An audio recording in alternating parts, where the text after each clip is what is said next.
बिस्मिल्लाहिर्रहमानिर्रहीम। अस्सलामु अलैकुम वरहमतुल्लाहि वबरकातुहू। कैसे आप सब लोग? उम्मीद करती हूँ सेहत और ईमान की बेहतरीन हालत में होंगे।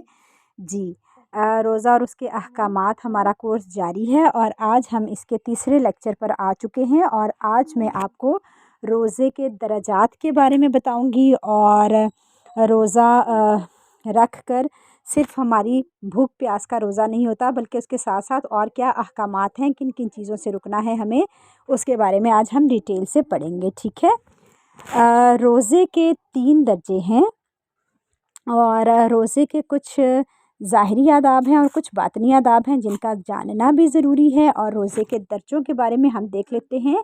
अवाम का रोज़ा, ख़ास का रोज़ा, अख़स्सुल ख़ास का रोज़ा। ठीक है। अवाम का रोज़ा रोज़े के लुग़वी मानी है रुकना, लिहाजा शरीयत की इस्तिलाह में सुबह सादिक से लेकर गुरूब आफ्ताब तक कसदन खाने और पीने और जिमा से रुके रहने को रोज़ा कहते हैं। और यही अवाम यानी आम लोगों का रोज़ा है। ख़वास का रोज़ा खाने पीने और जिमा से रुके रहने के साथ साथ जिस्म के तमाम अज़ा को बुराइयों से रोकना ख़ास यानी ख़ास लोगों का रोज़ा है। अख़स्सुल ख़वास का रोज़ा अपने तमाम तर उमूर से रोक कर सिर्फ़ और सिर्फ अल्लाह अज़्ज़ व जल की तरफ मुतवज्जो होना, ये अख़स्सुल ख़वास यानी ख़ासुल ख़ास लोगों का रोज़ा है। ज़रूरत इस बात की है कि खाने पीने से रुके रहने के साथ साथ अपने तमाम तर आज़ाए बदन को भी रोज़े का पाबंद बनाया जाए। ठीक है।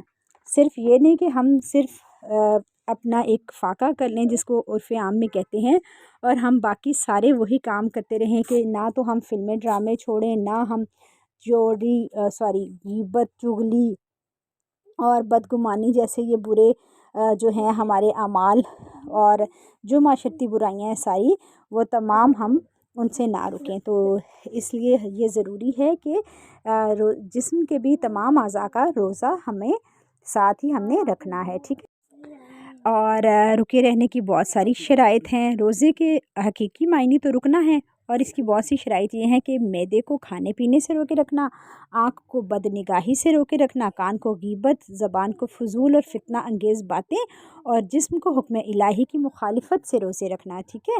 जब इन तमाम शराइत की पैरवी करेंगे हम, तो तभी वही हकीकी रोज़ादार कहलाएंगे हम सब। ठीक है। मैं इसमें भी शामिल हूँ। नबी करीम सल्लल्लाहु अलैहि वसल्लम का फरमाने आली शान है, अगर तुम में से कोई लड़ाई करे, गाली दे, तो तुम उससे कह दो कि मैं रोज़े से हूँ। ठीक है। आज़ा का रोज़ा यानी जिस्म के तमाम हिस्सों को गुनाहों से बचाना, ये सिर्फ रोज़ों के लिए ही नहीं मखसूस, बल्कि पूरी ज़िंदगी में इन आज़ा को हमने बचाना है अपने गुनाहों से। तभी तो ये मुमकिन है कि हमारे दिलों में खौफ खुदा पैदा होगा। और क़ियामत के दिन जब नफ्सा नफसी का दौर होगा, सूरज आग बरसा रहा होगा, शौहर बीवी से और माँ अपने बेटे से, बाप अपने नूरे नज़र से नज़रें बचा रहा होगा, और मुजरिमों को पकड़ कर लाया जाएगा, उनके मुंह पर मोहर लगा दी जाएगी और उनके गुनाह उनकी दास्तान सुना रहे होंगे, उनके जो आज़ा हैं ना, उनकी दास्तान सुना रहे होंगे गुनाहों की। जैसा कि सूरह यासीन की आयत नंबर 65 में उसका तर्जुमा कुछ यूँ है कि आज हम इनके मुँहों पर मोहर कर देंगे और इनके हाथ हमसे बात करेंगे और इनके पाँव इनके किए की गवाही देंगे। आँख का रोज़ा हमें इस तरीके से रखना चाहिए कि सिर्फ़ जायज़ अमूर की तरफ ही हमारी आँख उठे। ठीक है। जैसे कि हम सिर्फ़ और सिर्फ जो है वो कुरान करीम की तिलावत करें, हम जो है वो रोज़ा रसूल सल्लल्लाहु अलैहि वसल्लम को उसकी ज़ियारत करें। ठीक है। ना सिर्फ ज़ाहिर है वहाँ जाना तो नामुमकिन, मतलब मुमकिनात ज़ाहिर है हर कोई तो नहीं जा सकता, लेकिन हम उसको देखें और मक्का मदीना की जो है वो हम ज़ियारत करें। वो आजकल तो इंटरनेट का दौर है, आप लाइव हर चीज़ देख सकते हैं। ठीक है। तो बल्कि फ़िल्में ड्रामे ये जो रमज़ान में आजकल काफ़ी 4-5 सालों से यही चला आ रहा है कि फुल जो है वो नाच गाना और ऐसे प्रोग्राम्स चल जाते हैं, जिसकी वजह से सारी दुनिया वो उसी की तरफ मुतवज्जो हो जाती है। तो हमें चाहिए कि हमें उससे बचना चाहिए। ठीक है ना।